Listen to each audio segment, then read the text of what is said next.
അസ്സലാമു അലൈക്കും വറഹ്മത്തുള്ളാഹി വബറകാതുഹു. ഒരു വിശ്വാസിയുടെ എല്ലാ ഇടപെടലുകളും അവന് ഭൗതിക ലോകത്ത് മാത്രമല്ല, മരണാനന്തരത്തിൽ ഉള്ള പരലോകത്തേക്ക് കൂടി, നാളേക്ക് കൂടി ഉള്ള ഒരു കരുതിവെപ്പായിട്ടാണ് വിശുദ്ധ ഖുർആൻ നമ്മോട് കൽപ്പിച്ചിട്ടുള്ളത്. അങ്ങനെ ആവണമെന്നാണ്. വൽ തൻദുർ നഫ്സും മാ ഖദ്ദമത് ലിഗദിൻ വത്തഖുല്ലാഹ്. ഈ ഒരു ആയത്തിൻ്റെ ആശയം അങ്ങനെയാണ്. ഓരോരുത്തരും ഇൻഡിവിജ്വലായി ഓരോരുത്തരുടെയും സ്വന്തം കാര്യത്തെക്കുറിച്ച് അവൻ ആലോചിക്കണമെന്നാണ് ഖുർആൻ പറയുന്നത്, അള്ളാഹു നമ്മോട് കൽപ്പിക്കുന്നത്. മാ ഖദ്ദമത് ലിഗദ്, നാളേക്ക് വേണ്ടി എന്താണ് അവൻ കരുതി വച്ചിട്ടുള്ളത്, നാളേക്ക് വേണ്ടി അവൻ്റെ പ്രവർത്തനങ്ങൾ എന്തൊക്കെയാണ് അവൻ നീക്കി വച്ചിട്ടുള്ളത് എന്ന ഈ ചോദ്യത്തിൻ്റെ ഉത്തരമാണ് നമ്മുടെ ജീവിതത്തിലെ എല്ലാ കാര്യങ്ങളും അത് നാളേക്ക് കൂടിയാണ് എന്ന് പറയുന്നതിൻ്റെ താല്പര്യം. നമുക്കറിയാം, ഇപ്പോൾ ജൂൺ മാസമാണ് നമ്മിലേക്ക് വരാനിരിക്കുന്നത്.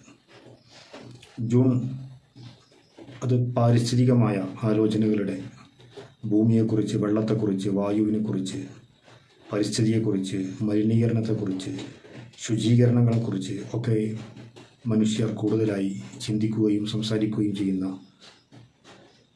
ഒരു ക്യാമ്പയിൻ കാലയളവാണ് ജൂൺ മാസം.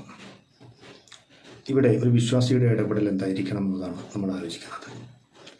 ഹബീബായ മുഹമ്മദ് റസൂലുള്ളാഹി സ്വല്ലല്ലാഹു അലൈഹി വസല്ലം തങ്ങളുടെ ജീവിതത്തിൽ പ്രകൃതിക്ക് ഹനിക്കാത്ത, പ്രകൃതിക്ക് നിരക്കാത്ത, പ്രകൃതിക്ക് ഹാനിയാകുന്ന, പ്രകൃതിയുടെ സന്തുലിതാവസ്ഥയെ സാരമായി ബാധിക്കുന്ന എന്തെങ്കിലും പ്രവർത്തനങ്ങൾ ഉണ്ടായിട്ടുണ്ടോ എന്നത് പരിശോധിക്കുമ്പോഴാണ് വിശുദ്ധ ഇസ്ലാം പാരിസ്ഥിതികമായ സംരക്ഷണത്തിന്, ആ വ്യവസ്ഥിതിയെ മുന്നോട്ട് ചലിപ്പിക്കുന്നതിന് ഇത്രമാത്രം പ്രാധാന്യം നൽകിയിട്ടുണ്ട് എന്ന് നമുക്ക് മനസ്സിലാക്കാൻ സാധിക്കുന്നത്. എത്ര വർഷങ്ങൾക്ക് മുമ്പാണ് പ്രവാചകർ സ്വല്ലല്ലാഹു അലൈഹി വസല്ലമ തങ്ങൾ പറഞ്ഞു വെച്ചത്, നിങ്ങൾ ഒരു നദിയുടെ തീരത്താണെങ്കിൽ പോലും വെള്ളം അമിതമായി ഉപയോഗിക്കരുത് എന്ന്. സ്വന്തം ജീവിതത്തിൽ വുളൂ ചെയ്യാനും നിർബന്ധമായ നിസ്കാരങ്ങൾക്ക് വേണ്ടിയുള്ള അംഗസ്നാനം, അതാണല്ലോ വുളൂ, ശുചീകരണം. ആ ശുദ്ധീകരണത്തിന് വേണ്ടി പോലും കൃത്യമായ അളവ് വെള്ളം എടുത്തു ഉപയോഗിച്ചുകൊണ്ട് ആ എടുത്ത വെള്ളത്തിൻ്റെ അളവ് ശിഷ്യർക്ക് പഠിപ്പിച്ചു കൊടുത്ത് അത് ചരിത്രത്തിൽ രേഖപ്പെട്ടു കിടപ്പുണ്ട്. ഇത്രമാത്രം കൃത്യമാണ് അവിടുത്തെ ജീവിതം. കുളിക്കാൻ എത്ര വെള്ളമാണ് ഉപയോഗിച്ചത്, അതുപോലെ തന്നെ വുളൂ ചെയ്യാൻ എത്ര വെള്ളമാണ് ഉപയോഗിച്ചത് എന്നതിനെക്കുറിച്ച് മാത്രം നമ്മൾ ചിന്തിക്കുമ്പോൾ, സൂറത്തുൽ മുൽക്കിൽ പ്രധാനപ്പെട്ട സൂറത്താണല്ലോ സൂറത്തു തബറക. അതിലെ 30-ാമത്തെ ആയത്തിൽ അള്ളാഹു പറയുന്നുണ്ട്, ഖുൽ അറഅയ്തും ഇൻ അസ്ബഹ മഅുകും ഗൗറ ഫമൻ യഅതീകും ബിമാഇൻ മഈൻ.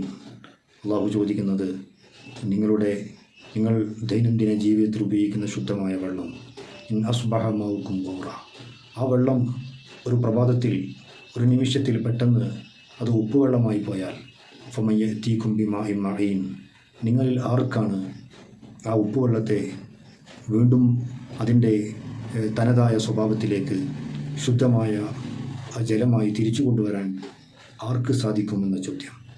ഈ ചോദ്യത്തിൻ്റെ ഉത്തരം നമ്മൾ കണ്ടെത്തേണ്ടത് നമ്മുടെ ജീവിതത്തിൽ നമ്മൾ കുളിക്കാനും, നമ്മൾ ടോയ്ലറ്റിൽ ഉപയോഗിക്കാനും, പൂച്ചെടികൾ നനയ്ക്കാനും, വാഹനങ്ങൾ കഴുകാനും, ഇങ്ങനെ എത്രയെത്ര വെള്ളം നമ്മൾ ജലം ഉപയോഗിച്ചു കൊണ്ടിരിക്കുന്നുണ്ട്. ഈ ഉപയോഗത്തിൽ നമുക്കൊരു കൃത്യമായ നിലപാടുണ്ടോ, ഒരു ചട്ടവട്ടമുണ്ടോ എന്ന് ചിന്തിക്കുന്നിടത്താണ് ഖുർആൻ്റെ ഈ ചോദ്യം ഉയരുന്നത്.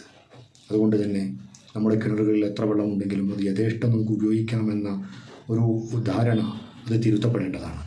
നമുക്ക് ആവശ്യമുള്ള വെള്ളം മാത്രം കുടിക്കുകയും ആവശ്യമുള്ള വെള്ളം മാത്രം ഉപയോഗിക്കുകയും ചെയ്ത് ബാക്കി മിച്ചമുള്ള വെള്ളം അത് അവിടെ തന്നെ വരും തലമുറയ്ക്ക് വേണ്ടി എടുത്തു വെക്കാനുള്ള ഒരു കരുതിവെപ്പ്, അല്ലെങ്കിൽ ആവശ്യക്കാർക്ക് അത് വിതരണം ചെയ്യാനുള്ള, ഉപയോഗിക്കാൻ അനുമതി നൽകാനുള്ള ഒരു വിശാല മനസ്കത അത് നമ്മളുണ്ടാവേണ്ടതുണ്ട്. അതുകൊണ്ട് തന്നെ മുത്തുനബി സ്വല്ലല്ലാഹു അലൈഹി വസല്ലമ തങ്ങൾ മുന്നോട്ട് വെക്കുന്ന പാരിസ്ഥിതികമായ പാഠങ്ങൾ വളരെ ഏറെ വലുതാണ്. ഒരു വെള്ളത്തിൻ്റെ ഉപയോഗത്തെക്കുറിച്ച് മാത്രമാണ് നമ്മളിപ്പോൾ സംസാരിച്ചത്. ഇങ്ങനെ നമ്മുടെ പരിസരം മലിനമാക്കുന്നതിനെക്കുറിച്ച്, നമ്മുടെ ശരീരം, ആ മാലിന്യമുള്ള ശരീരം പേറിക്കൊണ്ട് സമൂഹത്തിൽ ദുർഗന്ധം പരത്തുന്നതിനെക്കുറിച്ച്, ഇങ്ങനെയൊക്കെ ഓരോന്നിലും കൃത്യമായ ഇടപെടലുകളുണ്ട്. ഇങ്ങനെ നമുക്ക് ഓരോന്നും ചർച്ച ചെയ്യേണ്ടതാണ്. ഇൻഷാ അല്ലാഹ് അടുത്ത സമയങ്ങളിൽ നമുക്കത് ആലോചിക്കാം.